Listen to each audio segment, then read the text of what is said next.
Hi, my name is Chris Brusa from Central Mass Handyman. Today I would like to show you how to change a light switch. What we're going to do is start by showing you the tools that are necessary.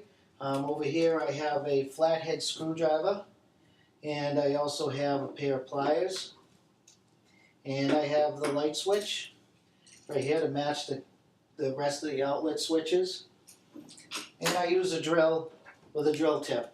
I use this because it's a little bit faster for me.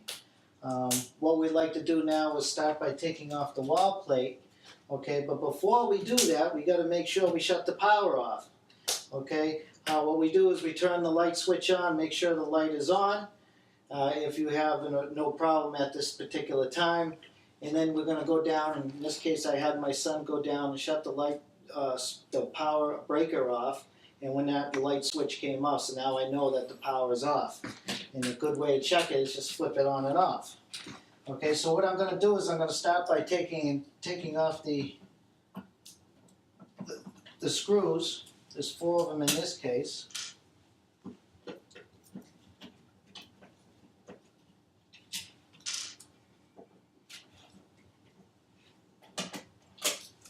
Save those, unless it looks terrible and you want to replace that also. Yeah, now in this case we have two light switches, and we're only going to be replacing one, and typically the power is going to be feeding both of these. Now the newer light switches would normally have a Phillips head screws that would hold these on, but because this is an older one, we're going to have to use our flathead. And same deal. This is the one that's broken, so this is the one I'm going to change.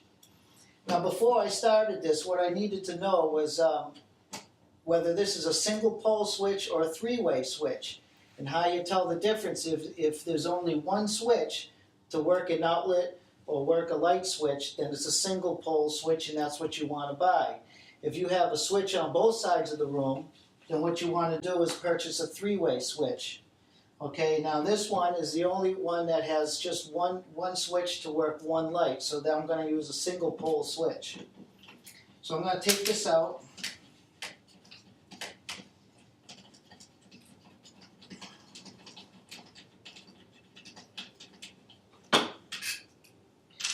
Now when we pull this open, in this case, this is set up a little bit different than your normal switches. If you notice, what we have in the back is wires that come out the back right here and here, and they're attached by wire nuts.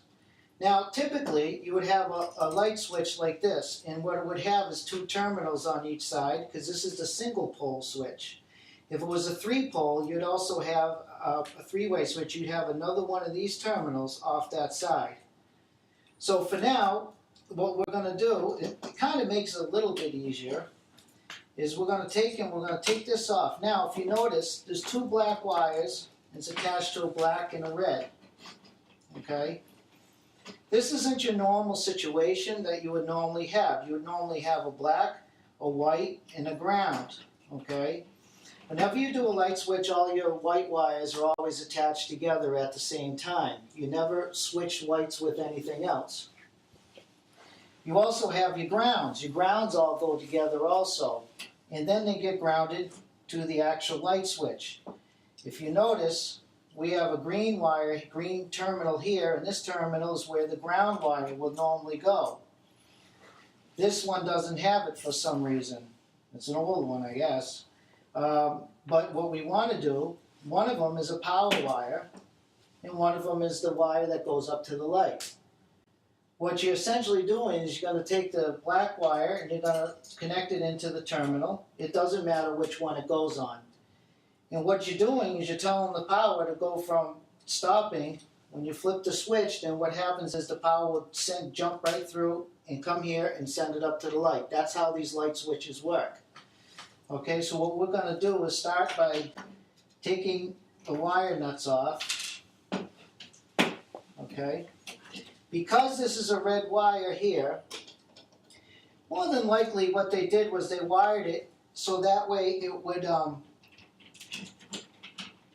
it was wired so that you could put a fan up on the ceiling. So they would use a wire that has 3 wires, a black, a red, and a white. And then you always have a ground, okay? So this is why this is probably done, but it doesn't matter. If it worked before, it's going to work again, however they wired it before, because sometimes you don't know how they wired it, but it will do the same result. So what I do, with these newer switches, we have 2 terminals here, and you always used to have to wrap them around. But because of the new switches now, they have holes, okay? What this does is make it so you can take the wire and stick it right in the back without having to wrap it around the end. So what I do is I use my drill, I put the screw tip on, hold it, and just press the trigger. What I like to do is I like to close those off. The reason for that is sometimes the old outlet boxes are metal, and it's hard sometimes to put it in there, and then these terminals can touch it, and you can sometimes get electrocuted. So what we do is I just close them off in. With these are really easy. I take the ground wire, it already has a hook on it. I hook it in, and I squeeze the end, so that way it doesn't fall off. I pinch it nice and tight. Now, a good rule of thumb is whenever you're putting a wire on a screw, the screw will rotate in towards the right. So you want to start over the top, so when you're tightening this, the wire will start to tighten upon itself. If you wrap it from underneath and over and you tighten it up, it might stay on, but sometimes it will loosen also. Then I'm going to take the drill and tighten it up. All done. Now I'm going to take the red wire and I'm going to stick it in the hole. Now it doesn't matter which one it doesn't matter. So I'm going to stick it on the bottom one because it's easy. In the top one, if you take a note, the distance here is about 3/4 of an inch, 5/8 of an inch. That's a good distance to have you strip the wire. Now, I don't know if you can see or not, but on the back of this, it tells you and shows you about how far you should strip the wire. It automatically shows you right on there. And that's about the same distance. So then I can stick this one in also.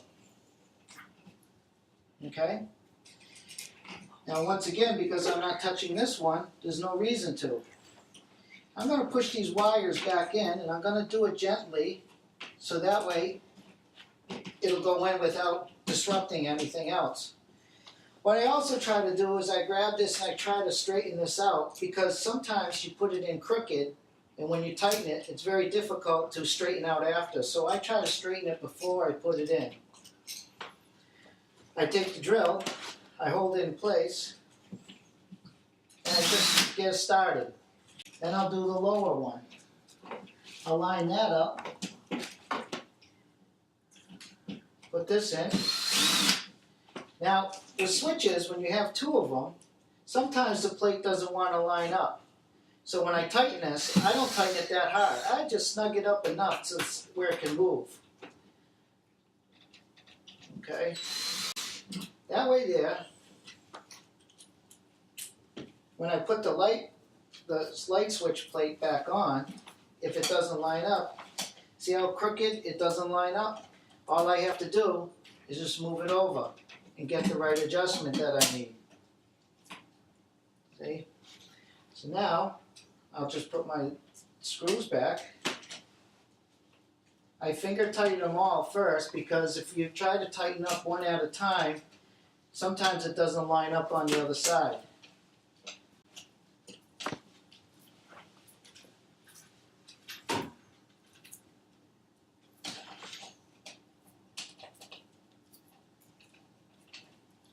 And once the 4 of them go in and get started, you're all set to tighten them. Now, one thing I like to do,